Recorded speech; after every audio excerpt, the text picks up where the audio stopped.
اول نهار من رمضان واحد الولد كان خدام في امان الله في واحد الورشه ديال الميكانيك، فالسالا مع الوحده ديال النهار ما لقى ما يدير وقرر انه ينزل لواحد البير كان في وسط ديك الورشه على اساس انه ينقيه من الازبال اللي فيه ويطلع. لكن الولد مع نزل بدا كينقي في البير عادي حتى غادي يتصدم من داكشي اللي غادي يلقى قدامه. كيبانوا ليه عظام بشريه قدامه. السيد غير شاف هادشي غوت غوته وحده وطلع كيجري، والصدمه هي اللي غادي نعرفوا في التفاصيل ديال شنو وقع من بعد. السلام عليكم الاخوان، كنتمنى انكم تكونوا في احسن الاحوال انتم كتشوفوا هذا الفيديو، والله يسهل عليكم الاخوان في هذا الشهر المبارك. اليوم غادي نحاولوا اننا نتعمقوا في الطريقه باش كيخدم الطب الشرعي وكيفاش كيتم تحديد اي حاجه في الجثه. يعني اليوم غادي نديروا كمامات وغادي ندخلوا للمختبر نقراو السي واجدين كيف العاده بلا ما احتاج نقول لكم حتى شي حاجه، راكم عارفين. وهذا الشيء اللي كاين الاخوان، بداو على بركه الله. سنه 2015 في مدينه تطوان واحد الولد اللي نقدروا نسميوه عثمان في العشرينات من عمره، ولد عادي بحال اي ولد مغربي. كبر مع العائله ديالو اللي كانوا ناس على قد الحال، عايشين باللي قسم الله ومقاتلين مع الوقت. هاد الولد هذا خرج من القرايه وهو باقي صغير، وباش ما يبقاش يدور في الزناقي دخل كيتعلم الحرفه ديال الميكانيك. شويه بشويه كيكبر وكتكبر معاه الحرفه حتى غادي يولي حرايفي متمكن، واي حاجه في الطوموبيل كيصاوبها. بقى هكا كل مره فين كيخدم من هنا لهنا حتى لسنه 2015، وغادي يتلاقى مع واحد السيد عن طريق الصدفه. هاد السيد هذا غادي نسميوه عبد الجليل، والعمر ديالو 43 سنه، مزوج وعنده وليدات، ومعروف عليه راجل الله يعمرها دار، ما كيجبد مشاكل مع حد، خدام على راسو وليداته عادي بحال اي مواطن مغربي. وكان عنده واحد المحل اولا ممكن نقولوا مغازه اللي على شكل ورشه خاصه باصلاح السيارات في حي غرسات الادريسي بالقرب من المحطه الطرقيه وسط المدينه. المهم بقى كيدي ويجيب في الهضره مع عثمان حتى غادي يعرف منه انه ميكانيك وعنده تجربه اللي كبيره في الدومين. وفي ديك الوقت كان غير جالس ما خدام ما والو. قال لي عبد الجليل باللي حتى هو ولد الدومين وعنده ورشه كبيره في البلاصه الفلانيه. وبحكم في ديك الوقت عبد الجليل كان كيقلب على شي حد اللي يسير ليه الورشه، قال مع راسو هذا هو الشخص المناسب. لاح ليه الهضره وتعرفوا على بعضياتهم وبقاو كيدويو، ومشى بدا كيسول عليه الناس اللي كان خدام معاهم من قبل. واي واحد سولو كيقول ليه ان عثمان ولد اللي معقول وما فيهش تخلويض، يعني ولد اللي غادي تعول عليه في اي حاجه. هذا الشيء حيت عبد الجليل ما يمكنش ليه يجي ويطلق ليه المحل غير هكاك، ضروري كان خاصو يسول ويعرفو مزيان عاد يعطيه ليه. وفعلا ما دازش بزاف حتى تواصل معاه وعرض عليه انه يجي يخدم معاه. في البدايه كان خدام معاه عادي، ما دازش بزاف حتى بان ليه ان الولد فعلا معقول وباغي يخدم على راسو، وقدر انه يكسب الثقه ديالو. من بعد سيمانه غادي يخلي ليه الورشه كلها يتكلف بها بوحده، يعني هو الوحيد اللي غادي يولي مسؤول تماك، بحكم الورشه في ديك الوقت كانت مسدوده لواحد الفتره معينه، وفاش حلها كانت باقي ما محركاش مزيان. المهم بقى الولد خدام في ديك الورشه ترونكيل بشويه بشويه كيدير الكليان ديالو وغادي مع الخدمه ديالو هو هذاك حتى لواحد النهار، وبالضبط نهار 1 من شهر 7 من سنه 2015. وإلا عقلتوا شنو كان في هذا الشهر، فهاد التاريخ بالضبط كان تزامن مع اول نهار في رمضان ديال سنه 2015. المهم الولد جا الخدمه ديالو الصباح كيف العاده، خدم عادي ومع الوحده ديال النهار. بحكم الورشه ما كان فيها حتى شي حد، عثمان بلاصه ما يبقى جالس ناض كيقاد في الورشه، كل حاجه كيحطها في بلاصتها وقاد كلشي وشطب مزيان. في وسط ديك الورشه كان واحد البير مهجور قديم تماك، وكان عثمان دائما كيشوفه عامر بالزبل وكيقول شي نهار غادي ينزل ليه ينقيه. وفي ذاك النهار بالضبط بحكم سالات نضيف الورشه وما كاين ما يدار، نزل ليه ونزل معاه السطل والشطابه وبدا كينقي فيه. باش تفهموني اكثر، البير ما كانش غارق بزاف، هادشي علاش قدر انه ينزل ليه. المهم بقى كينقي فيه وطلع شي حجر كان تماك وشي ازبال حاشاكم، وبدا كيشطب فيه عادي، ضربه هنا ضربه هنا. شويه غادي يبان ليه واحد الثوب بحال الشكل ديال الحوايج خارج من الارض. بالفضول ديالو جرب بالجهد باش يحيدو حتى خرج ليه كله. هنا السيد غوت غوته وحده وما بقاش عارف واش يطلع او لا يهرب او لا شنو غادي يدير. كيبانوا ليه قدامه مجموعه من عظام بشريه والملابس ديال الانسان. هذا المنظر هذا حاولوا انكم تخيلوه وغادي تحسوا بداك الرعب اللي حس بيه بوحدك في بير مهجور وكتشوف قدامك عظام بشريه في وسط من حوايج. حسيتوا بديك الخلعه ولا لا؟ المهم نكملوا. السيد غير شاف هذا الشيء وتاكد منه، طلع كيجري من داك البير واتصل مباشره بمول الورشه، قال ليه ها شنو لقيت وها شنو لقيت. عبد الجليل غير سمع هذا الشيء وقف عليه في البلاصه، مع وصل طل في البير واتصل مباشره بالبوليس، قال لهم داك الشيء اللي واقع. البوليس بحد ذاتهم غير سمعوا هذا الشيء انتقلوا مباشره لعين المكان. فاش تاكدوا انه فعلا كاين عظام بشريه سدوا ديك الورشه كلها باش حتى شي حد ما يدخل عندهم، لحقاش الناس غير سمعوا الخوات كلشي تجمع قدام ديك الورشه. المهم تم ربط الاتصال بالشرطه العلميه والتقنيه ورجال الوقايه المدنيه. فاش جاو اول حاجه سولوا الولد واش حركتي الجثه، قال لهم حيت كان كيصحاب ليا غير شي توب في الارض، داكشي علاش جريتو وطلع داكشي كله. نزلت الشرطه العلميه البير وصورات الجثه من جميع الجوانب قبل ما يقيسوا حتى شي حاجه، وصوروا البير حتى هو، وبداو كيديروا المعاينه على دوك العظام اللي كانوا باقيين شبه مردومين، حيت الولد فاش جرهم ما جرهمش كلشي، غير بانوا ليه العظام غوت وهرب. المهم استعملوا ادوات اللي غادي يعاونوهم، وغادي يلقاو جمجمه والقفص الصدري وعظام ديال الاطراف كانوا منفصلين على بعضياتهم. واش الجثه كانت مقطعه وترمات تماك او لا الترمات كلها حتى لدابا حتى شي حد باقي ما عارف. وغادي يلقاو انه كان لابس سروال ديال الجين اللي كان تحلل وقميجه، وهذا الشيء اللي غادي يخليهم يعرفوا في ديك اللحظه ان الضحيه راجل. ولقاو فوق منه الحجر وميكات ديال الزبل كانوا مردومين معاه، وكذلك بريكه وشي سوارت، والكارو كان في جيبه، وشي صرف عباره على اوراق ودراهم. الغريب في الامر انهم ما لقاوش الوثائق ديالو معاه اللي من الخلال ديالهم غادي يقدروا يحددوا الهويه ديالو، وهذا الشيء غادي يخليهم يشكوا ان الجاني تعمد يحيد الوثائق باش ما يقدروش البوليس يحددوا الهويه ديال الضحيه، حيت لو كان الهدف هو السرقه كان الجاني غادي يسرق كل شيء ماشي الوثائق بوحدهم. من بعد ما سالاو المعاينه الاوليه ديالهم بداو كيطلعوا في دوك العظام بعنايه باش ما يضيعوا حتى شي دليل او لا يتهرسوا لهم العظام اللي كانت هشه. وتم نقل عينات للمختبر في مدينه الدار البيضاء باش يقدروا يستخلصوا منهم عينات الحمض النووي DNA اللي ممكن من خلال ديالو يتعرفوا على الضحيه الا كان شي حد من العائله مبلغ بالاختفاء ديالو من قبل. واللي ما عارفش اش من عينات كنقصد بالضبط كياخذوا يا اما الدرسه او لا قطعه صغيره من العظم ديال الفخذ او لا الجمجمه. دابا بغيتكم نتوما اللي تقولوا لي علاش هاد الاجزاء بالضبط، وشويه غادي نقول لكم انا علاش. المهم من تماك خداو البقايا ديال العظام المستودع الاموات في مستشفى ثانيه الرمل في تطوان في انتظار التشريح الطبي اللي ممكن يعطيهم تفاصيل اكثر عن سبب وملابسات هذه الواقعه. في هذا الوقت البوليس خداو معاهم عثمان وعبد الجليل باش يتعمقوا معاهم في التحقيق اكثر، بحكم ان الواقعه وقعات في المحل ديالو والاخر اكتشفها وكان خدام تماك، الا انه من الضروري يدوزوا في التحقيق اللي معمق وفعلا داكشي اللي كان. بداو كيحققوا مع عبد الجليل اللي نكر تماما انه عنده علاقه بديك الواقعه، وعثمان حتى هو قال لهم بلي ما في خباري والو، كان كيدير خدمته حتى لقى داكشي قدامه، واكد لهم انه ماشي بزاف اصلا باش بدا الخدمه تماك. قالوا ليه واش مول الورشه اللي قال لك نقي البير؟ قال لهم لا، غير ما لقيت ما ندير وكنت كنشوف البير مكرفص وفيه الريحه اللي كاريها قلت نقيه، حتى كنتفاجئ بداكشي. البوليس واخا سمعوا هادشي ما تيقوش هاد الهضره، وحتى لدابا اصلا باقي ما عندهمش المده ديال شحال وديك الجثه تماك، وباقي ما عارفينش سبب الوفاه بالتحديد، وما عندهم حتى شي دليل اللي ممكن يبين لهم واش مول الورشه او لا عثمان هو اللي من وراء هاد الفعله. وحتى الضحيه باقي ما عارفينش الهويه ديالو. هاد الشيء غادي يخليهم يتسناو التقرير ديال الطب الشرعي، وفي نفس الوقت بقاو كيسولوا وكياخذوا الاقوال ديال الناس اللي قراب من الورشه. فاش خرج التقرير غادي يقول اولا تم تحديد سبب الوفاه هو طعنات حاده، وخا لقاو الانسجه كلها تحلات الا ان الطبيب قدر يحدد باللي كاينين اختراقات واضحه على مستوى القفص الصدري. هذه المعلومه اكدت لهم باللي الضحيه تعرض لعده طعنات بالات حاده، و100% غادي يكون بموس من الحجم المتوسط، والقوه ديال الطعنات كانوا قويين بزاف لدرجه انهم خلاو اثار في العظام لداخل. وكذلك تم التاكيد باللي فعلا الضحيه ذكر كيبان لهم عن طريق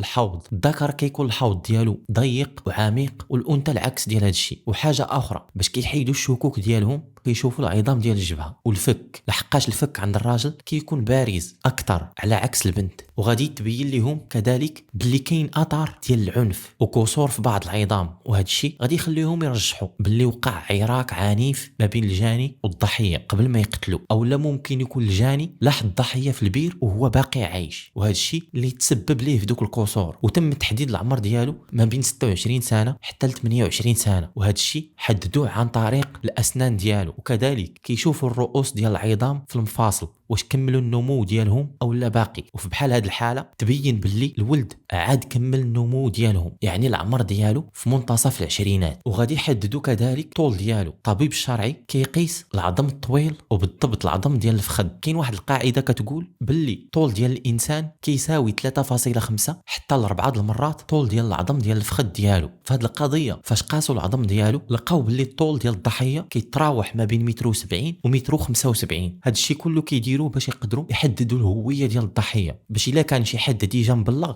كيكونوا عندهم هاد المقاسات وكيكون عنده طول والعمر، اي حاجه كتكون عندهم في البلاغ ديال الاختفاء وشنو كان لابس. ولكن اكثر حاجه كيعتمدوا عليها باش يحددوا الهويه البيولوجيه هو الدي ان ا. هذا هو الدليل القاطع اللي كيمشي للمحكمه، وبطبيعه الحال هذا ما كيديروه حتى كيتوصلوا لشي حد من العائله ديالو. وفي بحال هذه الحاله بالضبط كياخذوا الحمض النووي من وسط العظم ديال الفخذ ديال الضحيه وكيجبدوا منه النخاع العظمي، حيت هو اللي كيبقى محافظ على الدي ان ا ديال الاب والام ديال الضحيه لمده طويله. دابا اهم حاجه في هذا الشيء كله اللي كان خاصهم يعرفوا هو وقت الوفاه اللي تم التحديد ديالو في 18 شهر بالضبط، يعني عام ونص تقريبا، والجثه مرميه في داك البير. وهذه النقطه هي اللي غادي تحل البوليس البيست ديال التحقيق. دابا خاصنا نعرفوا كيفاش تم تحديد هذا الوقت بالضبط. تم تحديد الوقت بالضبط عن طريق علم الحشرات الجينائي. بمجرد ما كتوقع الوفاه عند الانسان الريحه ديالو كتبدا تجبد واحد النوع من الحشرات. المرحله الاولى كتجي الذبابه الزرقاء كتبدا تحط البيض ديالها في الساعات الاولى من وراء الوفاه، ومن بعد مرور شهر كتبدا تجف الجثه وكتحول للرفات، يعني بحال الاوراق خفاف. وهنا كيتدخل واحد النوع اخر من الحشرات اللي هو الخنافس الجلديه وبعض انواع العناكب والعتات. وفي بحال هذه الحاله ديال البير الخبراء لقاو خوارف اليرقات جافه تماما. وبما ان هذه الحشرات عندها دور حياه معروف علميا، الوصول لهذا الجفاف التام وتراكم الطبقات من فوق العظام اكد باللي العمليه استغرقت اكثر من عام باش تولي بحال هكاك. وبحكم البير كانت فيه الرطوبه والجثه كانت مغطيه بالتراب والحجر، هذا الشيء كيأثر على السرعه ديال التحليل، على عكس الجثه الا كانت مليوحه غير في شي خلا والهواء كيضرب فيها. وعلميا الجثه الا كانت مدفونه، يعني الا كانت في القبر مثلا، كتستغرق من عام ونص حتى العامين باش تحلل كلها وتحول الهيكل عظمي. وهنا في هذه الحاله بالضبط ديال البير غادي يقدر الطبيب الشرعي يطابق حاله تآكل العظام ودوك الحشرات الجافه اللي تلقات، وكذلك كيشوفوا الرسوبات والعظام بداو كياخذوا اللون ديال التراب. هذا الشيء بالضبط باش يوقع في داك البير وفي ديك الرطوبه اللي عندهم تماك خاصو من عام حتى العامين. وفي هذا الشيء كله غادي يستنتجوا منه في الاخر باللي الضحيه بقى تماك 18 شهر. وخداو حتى الدليل ديال الملابس والنوع ديالها، واش شتويه او لا صيفيه. وهذه النقطه راها مهمه بزاف. كنظن بلي حتى شي حد ما غادي يكون متوقع هاد اللعيبه تاع الملابس، حيت الطبيب الشرعي فاش كيتعامل مع الجثه كيتعامل معها بادق التفاصيل. اي حاجه كتشوفها تقدر تبان لك انت عاديه هو ما كتبانش ليه عاديه. ومن هذا الشيء كله اللي سمعنا الطبيب الشرعي غادي يحصر تاريخ الوفاه في البدايه ديال سنه 2014 وبالضبط في شهر واحد. وهذا الشيء هو اللي كان خاص البوليس يعرفوه باش يقدروا يحددوا شكون اللي كان خدام في ديك الورشه في ديك الوقت وشكون كان كيجي لتماك، حيت 100% اللي كان خدام تماك هو اللي لاح ديك الجثه في البير، او لا على الاقل ممكن يكون عارف شي حاجه. رجعوا كيحققوا مع عثمان من البدايه، سولوه امتى هو خدام تماك، قال لهم بلي ماشي بزاف ديال الوقت باش بديت كنخدم في ديك الورشه من شهر 2 ديال سنه 2015 وباقي ما كملت حتى عام تماك حتى اكتشفت الجثه. هذا الشيء كيعني بلي مستحيل يكون عثمان هو اللي من وراء هذه الفعله، لحقاش الوقت اللي ترمات تماك ديك الجثه هو اصلا باقي ما خدمش تماك وما كانش كيعرف مولاها اصلا. دابا الشكوك كلها غادي تولي على عبد الجليل مول الورشه. فاش بداو كيحققوا معاه غادي يقول لهم باللي ماشي هو اللي كان خدام تماك، كان معاه واحد السيد حرايفي هو اللي كان مخلي ليه الورشه مكلف بها من سنين هادي. سولوه شكون هذا، قال لهم بلي واحد السيد الاسم ديالو هشام، ولد كان الله يعمرها دار وما عمر شفت فيه العيب، كان كيخدم الخدمه ديالو عادي. حاولوا ياخذوا منه تفاصيل على هذا هشام، منين وشحال هو خدام تماك، وغادي يعرفوا باللي العمر ديالو 26 سنه والاصل ديالو من اقلموس اقليم خنيفره، وكان معروف في ديك الورشه بالخنفوري. جا من خنيفره لتطوان باش يقلب على لقمه العيش ديالو ويخدم على راسو، وكان حرايفي ديال الميكانيك وصباغ ديال الطوموبيلات في نفس الوقت. وغادي يقول لهم عبد الجليل باللي السيد كان راجل معقول وقاد بشغله، وفاش تعرف عليه دخلوا يخدم معاه هو وشي دراري اخرين، يعني كانوا جروب.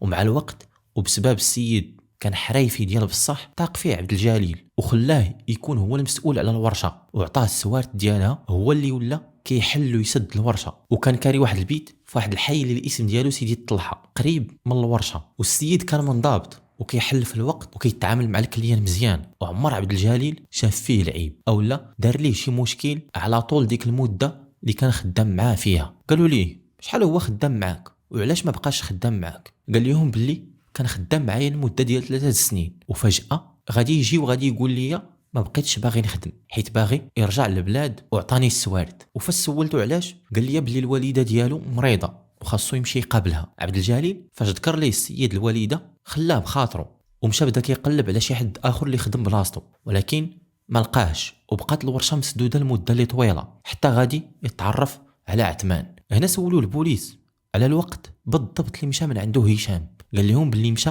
في الاواخر ديال شهر واحد من سنه 2014. البوليس غير سمعوا هذا الشيء مباشره غادي يربطوا هذا التاريخ بالوقت اللي قال لهم الطبيب الشرعي باللي الضحيه تقتل في شهر واحد وبقى في داك البير لمده ديال عام ونص تقريبا. هذا هو الدور ديال داكشي اللي قلنا قبل. قالوا ليه واش كاين شي حد كان كيجي عنده بزاف؟ قال لهم ما عرفتش بالضبط حيت كان كيتعامل مع بزاف ديال الناس وبنادم خارج داخل، وانا ما كنتش كنقابله حيت هو اللي كان مكلف بالمحل كله وما كنعرفش شكون اللي كيجي عنده. هنا رجعوا كيقلبوا في بلاغات الاختفاء اللي متزامنين مع الوقت اللي عندهم بالضبط، وكذلك بداو كيسولوا الناس اللي قراب من الورشه واللي كانوا كيعرفوا هشام مزيان وكيجلسوا معاه واش كاين شي حد من الاصدقاء ديالو اللي غبر في البدايه ديال سنه 2014. وفعلا غادي يقولوا لهم الناس باللي كاين واحد الشاب اللي الاسم ديالو محمد من حي طويبله في مدينه تطوان، كان الصديق مقرب ديال الخنفوري، ولكن فجاه غبر ليه الاثار في البدايه ديال سنه 2014. العائله ديالو عياو ما يقلبوا عليه، لكن السيد غبر ليه الاثار بالمره. استدعوا العائله ديال محمد وغادي تبين لهم باللي داروا بلاغ اختفاء لفائده العائله في ديك الوقت، وعطاوهم حتى الوصف ديال الملابس اللي خرج بيهم وما رجعش، اللي كانوا نفس الملابس اللي كان لابس الضحيه اللي تلقى في البير. حاولوا ياخذوا الاقوال ديال العائله، اكدوا لهم باللي الولد ما عرفوش عليه حتى شي حاجه من حيث خرج في ديك العشيه وما عارفينوش فين كيمشي او لا معامل. سولوهم على هشام، قالوا لهم ما عرفناش بالضبط واش كان معاه او لا، حيت فاش سولناه قال لنا ما شفتوش. دابا كنظن باللي كلشي ولا واضح وباين بالنسبه ليهم، حيت ما يمكنش يكون هذا الشيء كله غير صدفه. خداو من العائله عينات من الدي ان ا باش يتم المقارنه ديالهم مع دوك العظام، باش بهكا يحيدوا كاع الشكوك ديالهم. وفي نفس الوقت المحققين فاش جمعوا هاد المعلومات على هشام غادي تصدر مذكرة بحث وطنية في حقه، وانتقلوا مباشرة لمدينة خنيفرة بالتعاون مع الدرك الملكي ديال أقلموس. حددوا الدار فاش كان كيسكن هشام في واحد المنطقة ريفية، ومع الصباح مشاو ليه وقفوا عليه في الدار. السيد غير شافهم تصدم وما دارش حتى شي ردة فعل. أول حاجة سولوه علاش مشيتي من تطوان وشنو العلاقة ديالك بمحمد. السيد غير سمع هادشي ارتبك وبدا كيدخل ويخرج عليهم في الهضرة. هنا تأكدوا المحققين باللي هو اللي من وراء هذا الشيء كله مباشرة من الاعتقال ديالو، وخداوه من أقلموس لمقر الولاية الأمنية في تطوان وبداو كيحققوا معاه من البداية. هشام في البداية بقى غير مصدوم، فاش بداو كيسولوه في إطار العمل ديالو وعلاش مشى وصاحبه فين غبر بقى غير ساكت، حتى بدا كيبكي غير بوحدو. حاولوا يعرفوا منه شي حاجة لكن والو، السيد بقى مصدوم. بقاو ضاغطين عليه بالطريقة ديالهم حتى السيد غادي يبدا يعاود لهم كل شيء. اول حاجه قالها لهم هشام هي انا اللي قتلت محمد، ولكن علاش؟ قال لهم باللي انا ما كنتش مخطط لهذا الشيء، كل شيء وقع في لحظه غضب. هذا الشيء اللي قال هو، لكن كاينين شي حوايج اكثر واعمق من هذا الشيء واللي بقاو من وراء الستار وغادي نعرفوهم من بعد. المهم سولوه شنو وقع بالضبط وكيفاش تعرفتي على الضحيه والعلاقه ديالكم. قال لهم بلي محمد تعرفت عليه فاش جيت لتطوان في سنه 2010 وبقينا انا وياه اصدقاء الروح في الروح، وهو اكثر واحد كنت كنعمر معاه، وكانوا كيجلسوا هو وياه في الورشه وكيسهروا فيها، وشي مرات كيمشي عنده محمد للدار وكيجلسوا هو وياه. حتى لدابا كلشي مزيان. نهار 27 من شهر واحد اللي هو نهار الواقعه بالليل كانوا جالسين في الورشه كيف العاده ديالهم، حتى بداو كيتناقشوا على قبل شي مبلغ مادي بسيط كان بيناتهم، وهذا النقاش تطور للسب والشتم حتى بدا محمد كيطيح من الكرامه ديال هشام، وهذا الشيء هو اللي غادي يخليهم يتدابزوا مع بعضياتهم. مني ليك حتى غادي يدفل عليه محمد. هنا صافي هشام فقد الاعصاب ديالو ومشى هز واحد الموس وخلى محمد حتى سها وغرسوا ليه في صدره وبقى كيطعن فيه حتى صفاها ليه. ولكن على حسب الاقوال ديال الناس اللي كيعرفوهم والاقوال ديال الجيران ديال هشام في الورشه وبعض التقارير كيأكدوا ان العلاقه ديالهم ما كانتش علاقه اللي عاديه، بل كانت علاقه اللي مشبوهه بزاف. والحاجه اللي بقات مخبيه هو انهم كانوا مع بعضياتهم في علاقه غراميه وعلاقه شاده، وراكم فاهمين. وهذا الشيء بدا من شحال هادي، بقاو مع بعضياتهم كيتجمعوا في الورشه وفي الدار عند هشام. في البدايه كانوا باغيين هاد العلاقه بجوجهم وبقاو مستمرين على هاد الحال لمده ديال 4 سنين حتى البدايه ديال سنه 2014. هشام غادي يراجع راسو وغادي يستوعب باللي الطريق فاش غادي ماشي ديالو، وبدا كيحاول انه يخرج راسو من هاد العلاقه وما بقاش باغيها، وبدا كيفكر انه يتزوج ويدير الاسره ديالو ويستقر في حياته. فاش مشى هشام دوا معاه في هاد الشيء، محمد ما عجبوش الحال وبدا كيهددو الا ما بقاش معاه غادي يفضحو، وكل شيء غادي يعرف باللي راهو شاد وكان معاه في علاقه وكيدير معاه الى اخره. وهذا الشيء هو اللي ما كانش باغي هشام، وما عجبوش الكلام ديال محمد، وكان خايف على السمعه ديالو لا يتفضح في ديك المنطقه اللي كان معروف فيها انه انسان اللي دريويش وداخل سوق راسو وخدام على راسو تماك. بقى كيحاول انه يخرج راسو بشي طريقه، لكن كل مره محمد كيبدا يهدد فيه. السيد فاش شاف محمد ما بقاش باغي يتفرق عليه، بدا كيفكر انه يتخلص منه ويتهنى منه بالمره، وهكا يستر راسو وفي نفس الوقت يحيد هذاك المشكل من قدامه. غادي يقاد الخطه ديالو كامله وغادي يدير مع محمد انهم يتلاقاو في الورشه كيف ديما. وفعلا تلاقاو هو وياه ومشاو للورشه بجوج. وفاش حل سبق محمد دخل مباشره للطواليت اللي في الورشه. مع خرج السيد من الطواليت غادي يوقف عليه هشام وغادي يعطروا على واحد المدريه وطاح في الارض. ديك اللحظه فاش طاح محمد جبد هشام الموس اللي كان مخبيه وبدا كيطعن فيه. محمد حاول انه يقاومه وضربه لكن ما قدرش عليه، وبقى كيطعن فيه حتى خلاه جثه هامده قدامه. هنا شنو غادي يدير؟ كان عارف باللي الورشه فيها بير مهجور وكان مخطط انه يتخلص منه تماك. جاب واحد البرويطه داروا فيها وغطاه وخداه جهه البير، جرو من رجليه ورماه في البير على راسه. وهاد الصوره غادي تبين لكم كل شيء وكيفاش دار ليه بالضبط. وكاينين بعض المصادر كيقولوا باللي قطع الجثه ديالو عاد رماها في البير، حيت فاش تلقات على شكل اطراف، ولكن هاد الشيء ما كاينش. اللي خلاها تولي هكاك لحقاش تحللات كلها. المهم السيد فاش رمى الجثه خدا ديك البرويطه وبدا كيرمي عليه تراب والحجر باش يغطيها كلها. فاش سالا مشى نقى دوك الدمايات اللي كانوا في الورشه، لقى داك الشيء مزيان بحال حتى شي حاجه ما وقعات، وما خلى حتى شي حاجه اللي غادي تخلي شي حد يشك فيه او لا شي حد يشوف باللي كاين تما دم. فاش سالا كلشي داك الشيء ديالو صد الورشه ومشى في حاله. بقى يومين وهو خدام في ديك الورشه، ولكن ديك يومين كلها دوزها كأنه جلس في جهنم خايف ومخلوع وغير كيفكر بوحده. فاش شاف راسو ما قدرش يبقى تماك دوا مع عمر الورشه وعطاه السوارد ومشى في حاله لعند والديه. تماك بدا كيحس بالراحه شويه وبدا كيرجع لحياته الطبيعيه. عند بالو باللي الجريمه ديالو دفنات في داك البير وعمر شي حد كان غادي يوصل ليه، حيت كان عارف باللي البير مهجور وحتى شي حد ما كينزل ليه. ولكن كتبقى الروح دائما عزيزه عند الله. من وراء الاعترافات ديال هشام دارت اعاده تمثيل الجريمه وجابوه بدا كيعاود ليهم كيفاش دار. لكن السيد نهار بالبكا في اللحظات اللي كان كيعاود ليهم التفاصيل ديال الواقعه. وهذا الفيديو غادي يبين لكم كل شيء. شوف وهذا الشيء بالضبط غادي يبين لكم باللي السيد فاش ارتكب داك الجرم دارو بدون عقلانيه وما فكرش في العواقب اللي جايين من بعد. المهم من وراء هذا الشيء غادي يتقدم هشام للحكم وغادي يتحكم عليه بالمؤبد بتهمه القتل العمد مع سابق الاصرار والترصد واخفاء معالم الجريمه. وما غاديش يتم الادانه ديالو باللي انه كان في علاقه شاده مع الضحيه. وشفت في بعض التقارير باللي انه قال لهم داك الكلام اللي قلت لكم في الاول، وقال كان كيدافع غير على راسه لحقاش محمد هو اللي دفل عليه وهو اللي سبو وهاجمو. داكشي علاش ضربو وقتلو ومن تماك تخلص منه في البير. وفي جميع الاحوال الجريمه ما عندهاش عذر. المهم هنا الاخوان غادي تصلي القضيه ديال اليوم، وما تنساوش تخليو لي الاراء ديالكم. وكيف العاده الا جيتي حتى لهنا زيد قرب زيد هاك خذ معاك هاد الدعوه. سير الله يسهل عليك ويعطيك ما تمنيتي في هذا النهار المبارك، والله يخلي لك الناس اللي عزاز عليك، والله يبعد عليك اي شر. واللي كيتمنى شي حاجه الاخوان في هذا الشهر المبارك الله يوصلوا ليها ان شاء الله باذن الله. حتى شي حاجه ما صعيبه وكل شيء قريب عند الله الاخوان. غير بنادم يصفي النيه ويتوكل على الله وان شاء الله الخير فيما اختاره الله. وهذا الشيء اللي كاين الاخوان. طلعوا لي في ريوسكم. احبكم باي.